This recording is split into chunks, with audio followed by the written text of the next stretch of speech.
Hello friends, आज की हमारी कहानी है शक भाग 1। आइए शुरू करते हैं। आप दोनों का तलाक मंजूर किया जाता है। आज से आप दोनों का कोई रिश्ता नहीं। जनवरी का महीना था, ठंड बढ़ गई थी। शॉल में खुद को लपेटे रागिनी ने गहरी सांस ली। जज साहब के फैसला देते ही नमी तैरने लगी थी रागिनी की आंखों में। कोर्ट का समय समाप्त हो गया था। केतन ने मुड़कर भी नहीं देखा। इतनी नफरत, अब तो तलाक भी मंजूर हो गया है केतन।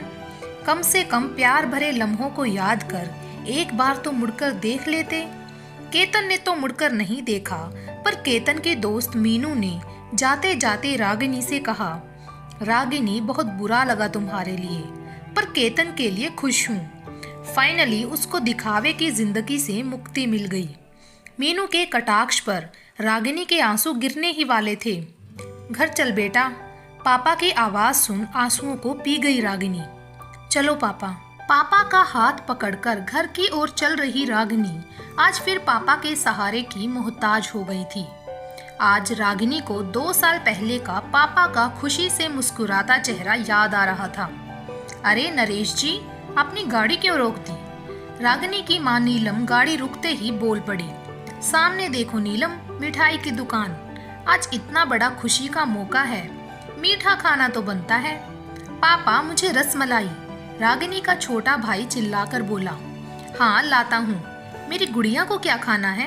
अनमने मन से रागिनी बोली, मुझे तो घर जाना है। बस चलते हैं गुड़िया। नरेश जी ने मिठाई लाकर नीलम को दी। थोड़ी देर में सब घर पर थे। पीयूष, पीयूष सो गए क्या बेटा? पीयूष नरेश जी के घर में एक कमरे में बतौर पेइंग गेस्ट रहता था। जी अंकल जी, कुछ काम था क्या? नहीं नहीं बेटा, एक बहुत बड़ी खुशखबरी देनी थी। आज शादी के फंक्शन में दूर के रिश्तेदार मिल गए थे।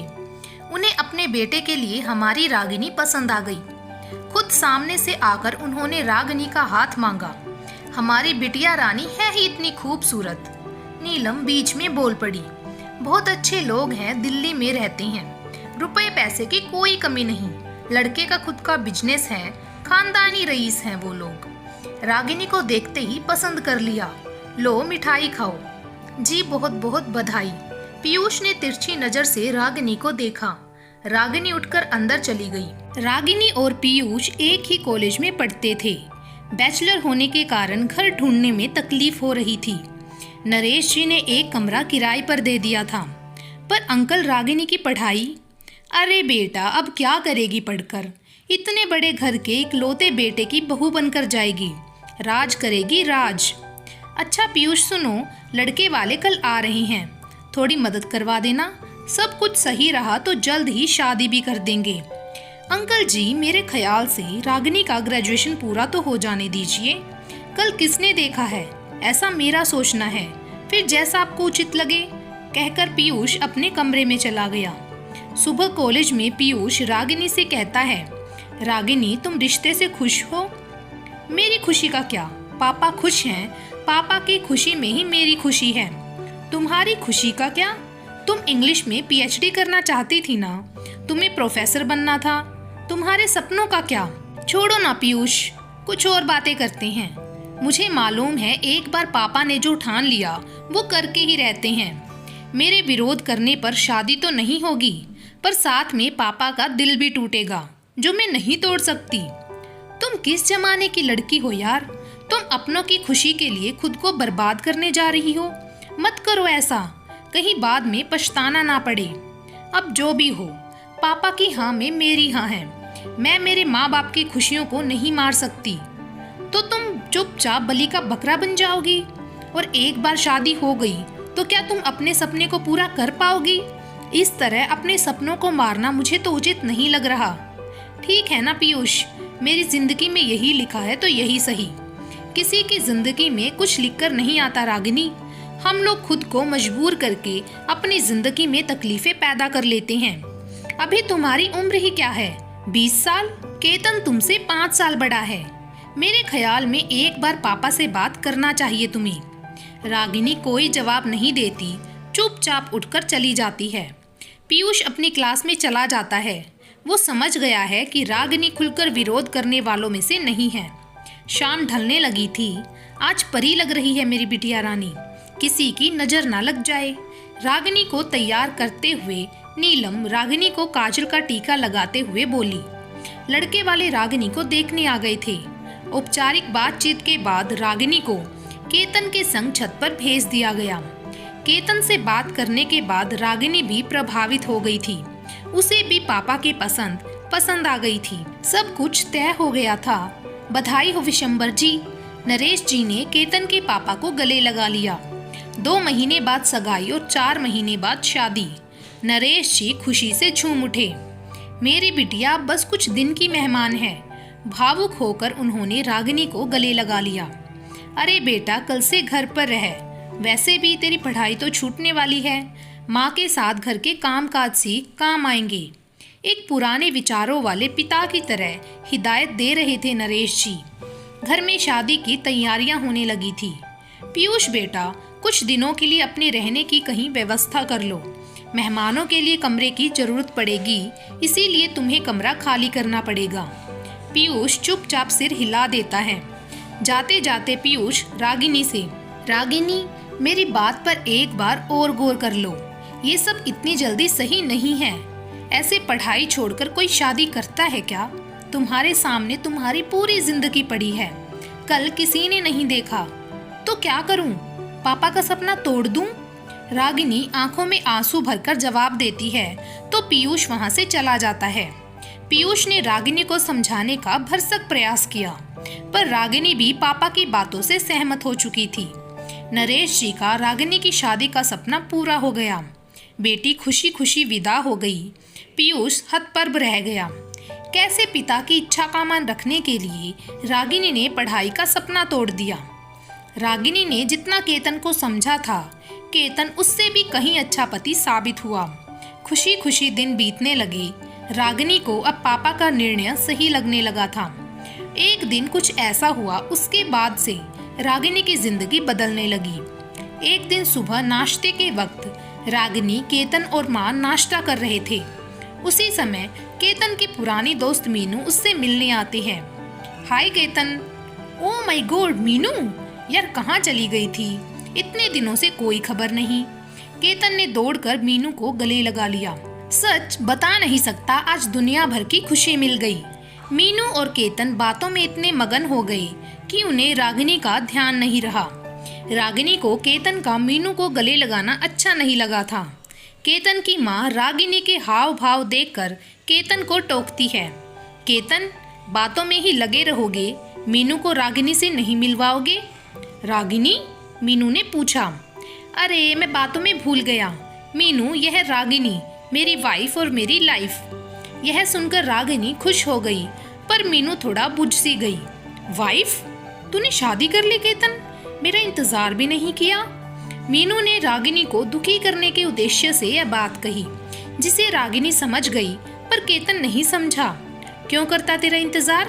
तेरे इंतजार में सन्यासी बनना था क्या मुझे? तेरा पता ठिकाना तो रहता नहीं है। अच्छा चलती हूँ, बहुत बड़ा सरप्राइज मिल गया मुझे केतन।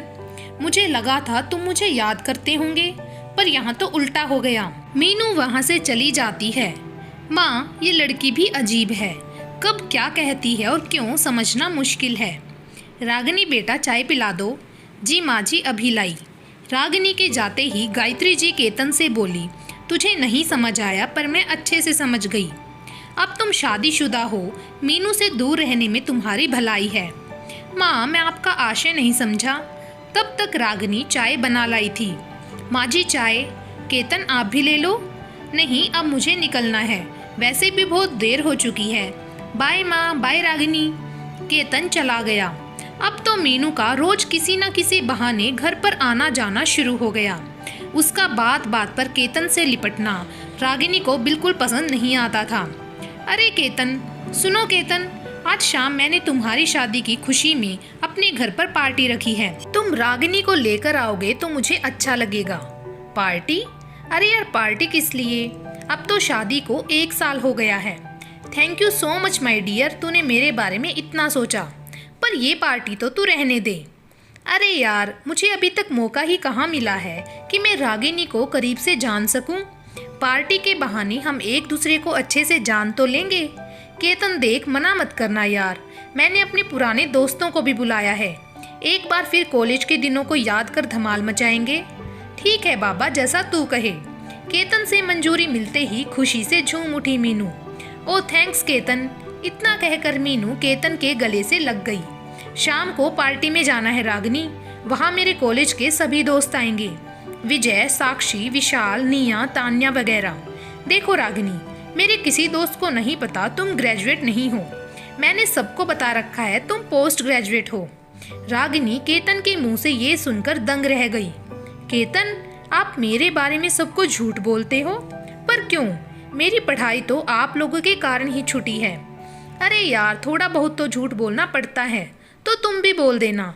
क्यों बाल की खाल निकाल रही हो? वैसे भी मुझे कौन सी तुमसे नौकरी करवानी थी जो तुम्हारी पढ़ाई पूरी होने तक शादी के लिए रुकता? तो फिर ये शर्म कैसी? बता देते सबको मैं ग्रेजुएट नहीं हूँ।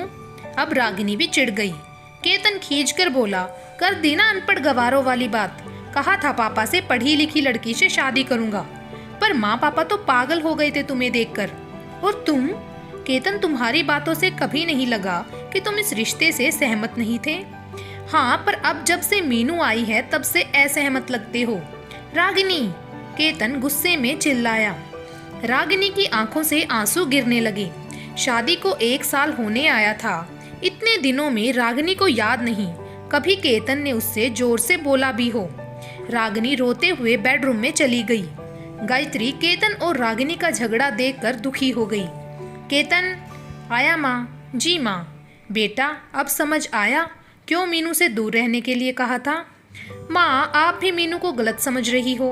वो बेचारी तो सिर्फ मेरे और रागिनी की खुशी के लिए ये पार्टी रख रही है। ऐसा तुझे लग रहा है बेटा, पर मुझे तो तेरी गृहस्थी उजड़ते दिख रही है।